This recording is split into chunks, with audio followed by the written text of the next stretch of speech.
So hello everyone welcome back to my new video र आजको भिडियोमा मैले रोटेसनल डाइनामिक्सको न्यू वर्ल्ड इज इक्वल 2083 को बोर्ड इक्जामको लागि सोल्युसन लिएर आएको छु र एउटा कुरा भनिरहेको छु कि आजबाट मैले पर डे एउटा भिडियो अपलोड गर्छु फिजिक्स केमिस्ट्री एन्ड बायोलोजीको। सो सब्सक्राइब गरिदिनु है। अनि र हैन सो रोटेसनल एउटा कुरा हैन, सबैभन्दा जुन चेप्टरमा पनि फर्मुला धेरै इम्पोर्टेन्ट हुन्छ कि फर्मुला जसरी भए पनि रटेरै जाने कि जति यो फर्मुला हुन्छ, यो जति ओल्ड इज गोल्डमा राम्रोसँग फर्मुला दिएको हुन्छ थाहा छ, यो फर्मुला रट्नै पर्ने हुन्छ। किनभने थाहा छ हाम्रो क्वेसनहरुमा यस्तो सोच डाइरेक्ट 4 मार्क डाइरेक्ट 5 मार्क यस्तो क्वेसन सोध्दैन हाम्रो एक्जाममा। यस कस्तो क्वेसन सोध्छ थाहा छ? यसरी सपोज 5 मार्कको क्वेसन सोधेछ भने यसरी सोध्छ 2 + 1 + 1 + 2 यसरी गरेर सोध्छ कि यसरी गरेर सोध्छ। सो लगभग पर क्वेसनमा न्युमेरिकल हुन्छ, लगभग 25 to 30 मार्कसम्म न्युमेरिकल हुन्छ। 75 बाट 11 मार्क त एमसीक्यू भयो, एमसीक्यूमा पनि न्युमेरिकल वाला कुरा आउँछ। सो त्यहाँ पनि फर्मुला काम लाग्छ। र अब 11 मार्क 75 बाट 11 घट्यो भने कति आउँछ त? 4 6। अब यति मार्कको हैन, यति मार्कमा 64 अथवा 65 मार्कमा 25 to 30 मार्कको न्युमेरिकल नै हुन्छ। त्यही भएर त्यो के रे फर्मुलाहरु राम्रोसँग रट्ने। सो अब क्वेशन नम्बर 1 देखि पहिला फर्स्टमा गर्ने छौ मल्टिपल चोइस को चाहिँ एमसीक्यूज। सो फर्स्टमा के भनेको छ, what is the difference between moment of inertia of rod about axis passing through one end. हेर यहाँ यो कुरा यहाँ बुझ्नुपर्छ। यहाँ के भनेको छ, passing through its one end. हेर हामी एउटा कुरा पढेछौँ त्यो युनिफर्म रड वाला, त्यहाँ दुईवटा कन्डिसनमा हामी एंगुलर मोमेन्टम मतलब मोमेन्ट अफ इनर्शिया निकालेको थियो। एउटामा त्यो एउटा वाला के पढेछौँ कि find the moment of inertia of uniform thin rod about axis के त एक्सिस थ्रु इट्स सेन्टर र परपेन्डिकुलर टु इट्स लेन्थ। मतलब परपेन्डिकुलर वाला एउटा फर्मुला पढेको छु। एउटा के यसरी एउटा रड छ र यहाँ यसको एक्सिसमा एउटा यो युनिफर्म एक्सिस छ सेन्टरमा र यसको यो लेन्थसँग जति लेन्थ छ त्यसको परपेन्डिकुलरसँग त्यसको मोमेन्ट अफ इनर्शिया निकाल्न। र एउटा पढेछु एउटा यहाँ छ त 1 थ्रु 1 इन्ड वाला छ, 1 इन्ड वाला। त हेर परपेन्डिकुलरको कन्डिसनमा क्वेशन सोध्यो भने यो टिक लगाउने, तर यहाँ यो क्वेशनमा के सोधेको छ 1 इन्ड वाला। सो 1 इन्ड को कन्डिसनमा कुन लगाउने त यो ए नम्बर ml²/3 डाइरेक्ट यति लगाइदिने। हेर यहाँ छ कि नै, यहाँ छैन दिएको फर्मुलामा, तर त्यो हुन्छ त्यसको फर्मुला। र अब क्वेशन नम्बर 2 मा के छ, a merry go round is moving with angular velocity. एउटा मेरी गो राउन्ड छ जुन मुभ गरिरहेछ एंगुलर स्पिडमा ओमेगामा। एंगुलर स्पिड कतिमा त? एंगुलर स्पिड ओमेगामा हैन, ओमेगामा। एउटा चाइल्ड त्यसमा बस्यो भने अब यो फिजिकल क्वान्टिटी चाहिँ कुन कन्सर्नेड हुन्छ? सो हेर यसमा पहिला चेक गर एमसीक्यूज। हेर सल्भ गर्दा इफ बनेन भने, इफ डाइरेक्ट याद छैन भने सबै क्वेशनलाई एनालाइसिस गर्ने कि कुन राइट हुन्छ। हेर हामी सबै क्वेशनलाई अप्सनलाई एनालाइसिस गर। अप्सन ए मा काइनेटिक एनर्जी भनेको छ। काइनेटिक एनर्जीको फर्मुला हुन्छ 1/2 mv²। मतलब भेलोसिटीसँग रिलेटेड छ। तर भेलोसिटी मतलब पोजिसन चेन्ज गर्छ भने मात्र भेलोसिटी चेन्ज हुन्छ हैन। तर एउटा बच्चा त त्यसमा त त्यो मुभ गरिरहेछ, त्यसमा त बसेछ भने त्यहाँ त थोरै यो ठाउँबाट थोरै यो बच्चा यो ठाउँबाट यो ठाउँमा थोरै चेन्ज गरिरहेछ। डिस्टेन्स मतलब त्यो दूरी चेन्ज गरिरहेछ छैन। सो भेलोसिटीसँग रिलेटेड छैन। So option A is wrong. Option B potential energy. हेर पोटेन्शियल एनर्जीको कुरा कहाँ आउँछ थाहा छ? हाइट वालामा, हाइटको कन्डिसनमा पोटेन्शियल एनर्जीको कुरा आउँछ, हाइटको कन्डिसनमा। तर एउटा बच्चा यो घुमिरहेको छ अनि त्यहाँ बच्चा बसेछ, त्यो हाइटको कन्डिसन आउँछ। सो पोटेन्शियल एनर्जी पनि रङ। त्यसपछि लिनियर मोमेन्ट, यो त 100% रङ छ। किनभने यहाँ त क्वेशनमा सोधेछ एंगुलर स्पिडमा घुमिरहेको छ, मतलब एंगुलर स्पिड मतलब कुनै एक्जिसमा घुमिरहेको छ भने घुमिरहेको कन्डिसनमा त लिनियर मोमेन्टम हुँदैन, लिनियरको कुरा आउँदैन, जहिले पनि एङ्गुलरको कुरा आउँछ, एङ्गुलरकै कुरा आउँछ। सो अप्सन डी के भयो त राइट भयो, अप्सन डी के भयो त एङ्गुलर मोमेन्टम राइट भयो, किनभने सबै अप्सन रङ छ। So option D is right. अब क्वेसन नम्बर 3, अब क्वेसन नम्बर 3 मा के सोधेको छ, द टर्क के सोधेको छ, the torque due to the gravitation force on the body its centre of mass. हेर सेन्टर अफ मासमा एउटा यो छ ग्रेभिटेसन, एउटा यो छ, अब यहाँ एउटा सेन्टर छ भने टर्क के हुन्छ त्यो सेन्टर अफ मासमा। सो हामी एउटा कुरा पढेछौँ, टर्कको फर्मुला पढेछौँ हामी। टर्क के पढेछौँ, हामी टर्कमा के पढेछौँ थाहा छ, टर्क इक्वल टु हुन्छ F into R, force into radius. र यहाँ सेन्टर अफ मासमा छ भने एउटा बडी के भनेको छ क्वेसन, बडी छ, यो बडी सेन्टर अफ मासमा छ भने, सेन्टर अफ मासमा छ भने यो त आर जुन रेडियस छ, रेडियस त यस्तो हुन्छ नि, मतलब रेडियस त यहाँ यति डिस्टेन्सलाई हामी रेडियस भन्छौँ, तर त्यो त सेन्टर अफ मासमा छ, मतलब रेडियसै छैन, मतलब रेडियस 0 छ, मतलब रेडियस 0 छ भने के हुन्छ त एफ इन्टु रेडियसको ठाउँमा 0, किनभने रेडियस छैन, किनभने त्यो त सेन्टरमा छ। सो रेडियस 0 इक्वल टु 0 हुन्छ, मतलब टर्क इक्वल टु 0। सो के हुन्छ त टर्क इक्वल टु के हुन्छ त सी नम्बर 0 भयो। क्वेसनमा के भनेको छ कि सेन्टर अफ मासमा छ त त्यो फोर्स, सेन्टर अफ मासमा। सो त्यो सेन्टर अफ मासमा छ भने त्यसमा त रेडियसै 0 हुन्छ, किनभने सेन्टरमा छ भने रेडियस त एउटै पनि हुँदैन, हल्का पनि हुँदैन, त्यही भएर टर्क पनि 0। सो के भयो त option C is right. Then question number 4 मा के छ, क्वेसन नम्बर 4 मा के छ, इफ द हेर के सोधेको छ, if the rotation kinetic energy of body is E and moment of inertia I छ भने एङ्गुलर मोमेन्टम के हुन्छ। हेर कति राम्रो भनेको छ, काइनेटिक इनर्जी ई दिएको छ, हामीलाई के दिएको छ त काइनेटिक इनर्जी ई दिएछ, हामीलाई के दिएछ त काइनेटिक इनर्जी ई दिएछ, सरी हामीलाई काइनेटिक इनर्जी ई दिएछ र एउटा दिएछ angular momentum I, angular momentum दिएछ र काइनेटिक इनर्जी दिएछ भने एङ्गुलर मोमेन्टम होइन, काइनेटिक इनर्जी दिएछ र मोमेन्ट अफ इनर्सिया दिएछ भने एङ्गुलर मोमेन्टम के हुन्छ। सो हेर यसमा यस्तो कन्डिसनमा के हुन्छ, अब हेर सो एउटा कुरा टर्क दिएछ, काइनेटिक इनर्जी ई दिएछ र मोमेन्ट अफ इनर्सिया आई दिएछ भने एङ्गुलर मोमेन्टम के हुन्छ, होइन एङ्गुलर मोमेन्टम के हुन्छ। सो यो त एउटा कुरा काइनेटिक इनर्जी हामी पढेछौँ, त्यो रोटेसन काइनेटिक इनर्जी पढेछौँ, त्यसमा एउटा त्यो डेरिभेसनवाला काइनेटिक इनर्जी अफ रोटेसन बडीमा, काइनेटिक इनर्जी हामी रोटेसन बडीमा हामी हामीले ई इक्वल टु त्यो पढेको थियो होइन 1/2 हामी के पढेको थियो त 1/2 omega square I omega square यो पढेको थियो होइन काइनेटिक इनर्जीमा। र त्यसपछि अब एङ्गुलर मोमेन्टममा के पढेछ त angular momentum equal to I into omega. So अब एउटा कुरा यो काइनेटिक इनर्जीको यो E equal to 1/2 I omega square यो ओमेगाको फाइन्ड गरेर त। सो ओमेगा इक्वल टु कति भइहाल्छ त root under 2 E by I भइहाल्छ होइन, 2 ई बाई आई भइहाल्छ। यसलाई ओमेगाको निकाल्छु भने योबाट E equal to 1/2 I omega स्क्वायरबाट यो ओमेगाको भेल्यु फाइन्ड गर्छु भने कति आउँछ त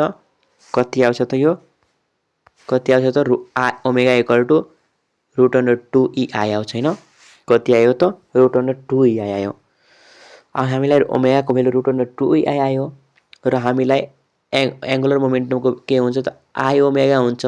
सो यो ओमेगाको यो एङ्गुलर मोमेन्टममा आई इन्टु ओमेगा हुन्छ, त्यो ओमेगाको सट्टामा त्यो 2 ई आईबाट 2 रुट अन्डर 2 ई आईबाट आई राख त।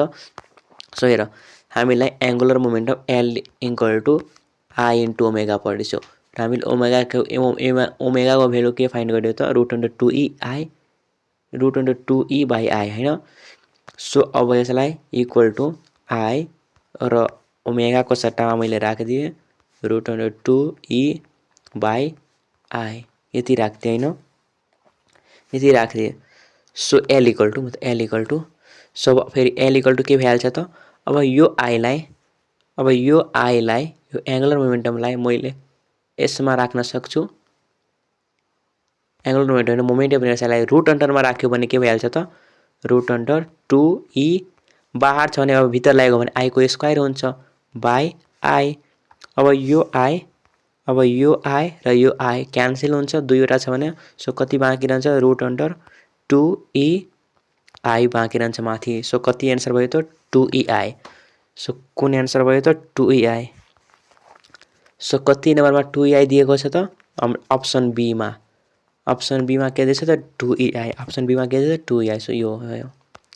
त्यसपछि क्वेसन नम्बर 5 मा के सोधेको छ, a disc of moment of inertia I दिएको छ rotating about an axis passing through its centre of perpendicular to its plane. मैले भनेको थिएँ एउटा रड थियो र त्यसको सेन्टरमा यसरी थियो र त्यसको परपेन्डिकुलर त्यो लेन्थसँग, त्यसको त कन्डिसन छ त्यो बेला थियो। तर यो क्वेसन अर्कै सोधेको छ, centre mass if a small wax of mass M is drop distance from the यति र यसमा केही छैन, यसमा यही कुरा छ। सुरुको त हामीले थाहै छ, त्यस्तो हेर सुरुमा मोमेन्ट अफ इनर्सिया त आई हुन्छ मोमेन्ट अफ इनर्सिया, र त्यसपछि एउटा हल्का मास थपिदियो त्यसमा। सो मास थपिदियो त्यसपछि के हुन्छ त, मास थपिदियो त त्यो मासको मोमेन्ट अफ इनर्सिया के हुन्छ त एमआर स्क्वायर, किनभने हामी पढेछौँ आई इक्वल टु हुन्छ एमआर स्क्वायर। सो हामीलाई सुरुको त मोमेन्ट अफ इनर्सिया आई छँदैछ र त्यसपछि मास थपिदियो त्यो मासको कति हुन्छ त moment inertia MR square. So कति भयो त आई प्लस एमआर स्क्वायर, कति भयो त आई प्लस एमआर स्क्वायर, केही छैन सी नम्बर छ। हेर किनभने क्वेसनमै दिएको छ मोमेन्ट अफ इनर्सिया सुरुमा डाइसको आई छँदैछ र त्यसपछि small wax of mass drop गर्यो भने अब त्यसको पनि मोमेन्ट अफ इनर्सियालाई प्लस गर्नुपर्छ, किनभने त्यहीमा थप्यो नि, सुरुमा आई थियो र त्यसपछि अरू थप्यो भने एड गर्यो। सो एड गर्यो भने आई प्लस एमआर स्क्वायर। अब question number 6, the moment of inertia body of mass M about a given axis I छ होइन, what is the radius of gyration. Moment of inertia दिएछ भने radius of गाइरेसन के हुन्छ। So हेर moment of inertia I दिएको छ भने आईको फर्मुला, मोमेन्ट अफ इनर्सियाको फर्मुला के हुन्छ थाहा छ एम इन्टु के स्क्वायर हुन्छ, र यो के भनेको यही रेडियस अफ गाइरेसन हो। अब यो केलाई फाइन्ड गर्छौँ। सो यो केलाई यसरी के को भ्यालु निकाल्यो भने रुट अन्डरमा स्क्वायर लगाएपछि रुट अन्डरमा जान्छ। सो कति हुन्छ यहाँ त आई बाई यम, के equal to root under I by M. So के equal to root under I by M हुन्छ कुन option, option C is right. Then question number 7, अब क्वेसन नम्बर 7 मा के भनेको छ, a body applied with constant torque change the angular momentum L0 to find angular momentum. यहाँ के भनेको थाहा छ 3 सेकेन्डमा एङ्गुलर मोमेन्टम L0 बाट एङ्गुलर मोमेन्टम 4L मा चेन्ज भयो 3 सेकेन्डमा। देन टर्क कति हुन्छ, देन के भनेको छ त देन टर्क कति हुन्छ होइन, त्यही भनेको छ। सो हेर यस्तो कन्डिसनमा हेर यहाँ चेन्ज गरेको छ, पहिला हामी यो पत्ता लगाउनु पर्यो टर्क इक्वल टु, हामी फर्मुला पढेछौँ एउटा कुरा हामीले यहाँ के भने कन्डिसन दिएको छ कि L0 बाट L4L0 मा 3 सेकेन्डमा चेन्ज भयो भने टर्क कति हुन्छ। सो हामी टर्कको फर्मुला पढेछौँ, टर्क इक्वल टु हुन्छ डिएल बाई के हुन्छ त डिएल बाई डिटी। डिएल मतलब चेन्ज इन एल मतलब change in change in angular momentum बटा टाइममा, कति टाइममा चेन्ज भयो त्यही हो। सो डिएल बाई डिएलको सट्टामा हामी मतलब चेन्ज कति भयो त L0 बाट 4L मा। सो 4L0 माइनस L0 भयो चेन्ज, त्यसपछि टाइम कति छ त 3 सेकेन्ड छ, 3 सेकेन्ड छ। सो अब 3L0 भयो, 3L0 इक्वल टु 3, अब 3 क्यान्सल भयो भने कति एन्सर त L0, कति एन्सर त L0 होइन। सो कति एन्सर हुन्छ बी नम्बर हुन्छ, कति हुन्छ त बी नम्बर हुन्छ। त्यसपछि क्वेसन नम्बर 8 मा के भनेको छ, which quantity in rotational motion analogous to force in linear motion. ए त्यस्तो कुन क्वान्टिटी छ रोटेसन मोसनमा, त्यो लिनियरको मोसनमा को कन्डिसनमा फोर्ससँग रिलेटेड हुन्छ त्यसको। सो फोर्ससँग रिलेटेड के हुन्छ त, हेर हामी पढेछौँ एफ इक्वल टु, हेर यस्तो हुन्छ, हामीले के पढेछौँ टर्क इक्वल टु हामी यो पढेछौँ एफ इन्टु आर, मतलब यो टर्क फोर्ससँग रिलेटेड छ, सो यसको एन्सर के हुन्छ त फोर्स हुन्छ, यसको एन्सर के हुन्छ त फोर्स हुन्छ, यसको एन्सर के हुन्छ त फोर्स हुन्छ, किनभने torque equal to F into R पढेछौँ। र हेर कुनै पनि कुरामा एङ्गुलर मतलब लिनियर मोसन, लिनियरको कन्डिसन अब यसमा आरले गुणा गरिदियो मतलब मल्टिप्लाई गरिदियो भने त्यो एङ्गुलर भइहाल्छ। जस्तै यो एफ छ, यो फोर्स कति के कन्डिसनमा छ त लिनियरको कन्डिसनमा, र इफ यसमा मैले के भने आरले गुणा गरिदिने मतलब मल्टिप्लाई गरिदिने, सो इफ एफ आरले मल्टिप्लाई गरिदियो भने यो भइहाल्यो टर्क। जस्तै हामीलाई एउटा अरू के भनौँ, जस्तै भ्यालोसिटीको कुरा गर, हामी भ्यालोसिटी यो पढेछौँ होइन, भ्यालोसिटी यो पढेछौँ भी पढेछौँ, यो के पढेछौँ त लिनियरमा, त यही भी इन्टु आर थपिदियो भने भयो के भइहाल्यो त एङ्गुलर मोमेन्टम भयो, यो डब्लु ओमेगा भइहाल्यो। कुनै कुरामा लिनियरको कन्डिसनमा त्यसमा आरले मल्टिप्लाई गरिदियो भने त्यो एङ्गुलरको कन्डिसनमा चेन्ज भइहाल्छ। त्यही हो, किनभने एङ्गुलरको कन्डिसन किन चेन्ज हुन्छ, किनभने एङ्गुलरको कन्डिसन सपोज यहाँ एङ्गलमा यहाँ यो एक्जिसमा घुमिरहेछ त यहाँबाट त आर त रेडियस आउँछ नि, त्यही भएर। सो यसको एन्सर के हुन्छ त फोर्स हुन्छ। क्वेसन नम्बर 9 को एन्सर के हुन्छ त फोर्स। अब 10 मा के भनेको छ, क्वेसन नम्बर 10 मा के भनेको छ, when torque acting upon a system is 0 which of the following will be constant। हेर टर्क कुनै सिस्टममा टर्क 0 छ भने यो मध्ये कुन चाहिँ कन्स्टेन्ट 0 हुन्छ। सो हामी के पढेछौँ त टर्कको फर्मुला टी इक्वल टु पढेछौँ, टी इक्वल टु के पढेछौँ त हामीले टी इक्वल टु के पढेछौँ त डिएल बाई डिटी पढेछौँ होइन। हामी टर्कमा के पढेछौँ त डिएल बाई डिटी पढेछौँ।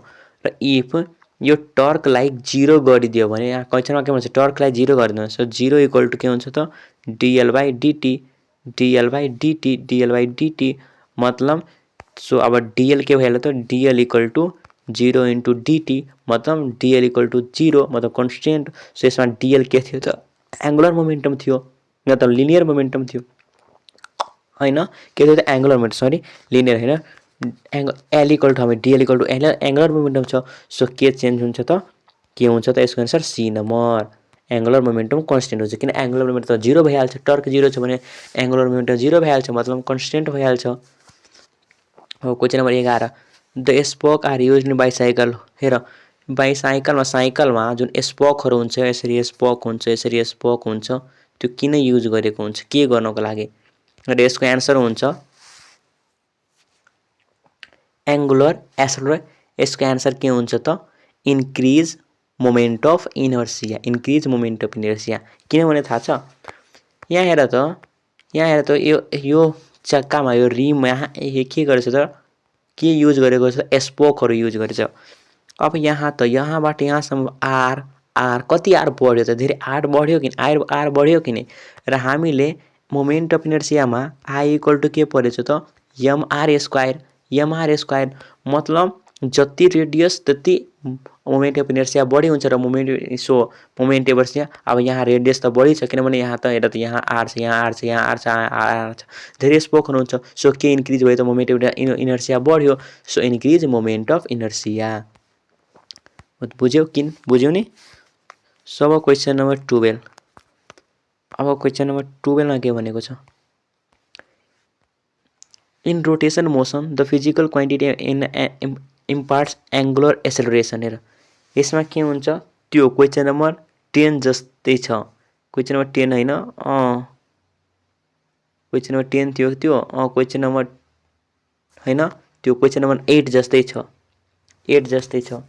सो यसको के हुन्छ त क्वेसन नम्बर 12 के हुन्छ त एङ्गुलर मोमेन्टम हुन्छ, के हुन्छ त एङ्गुलर मोमेन्टम हुन्छ। हेर एङ्गुलर एसेलरेसन छ र हामीले होइन in rotational motion physical quantity of impart angular acceleration हैन। सो यसको सरी यसको एन्सर हुन्छ टर्क। यसको एन्सर हुन्छ टर्क किनभने एङ्गुलर एक्सेलरेसनको कुरा गरेछ र हामीले हामीले टर्कको फर्मुला पढ्छ। टर्क इक्वल टु हुन्छ आई इन्टु अल्फा। अल्फामा त एङ्गुलर एक्सेलरेसन मतलब यो टर्क केसँग रिलेटेड छ त एङ्गुलर एक्सेलरेसनसँग। केसँग रिलेटेड छ त एङ्गुलर एक्सेलरेसनसँग। सो एङ्गुलर एक्सेलरेसन लागि के भयो त यो टर्क भयो। Option B is right.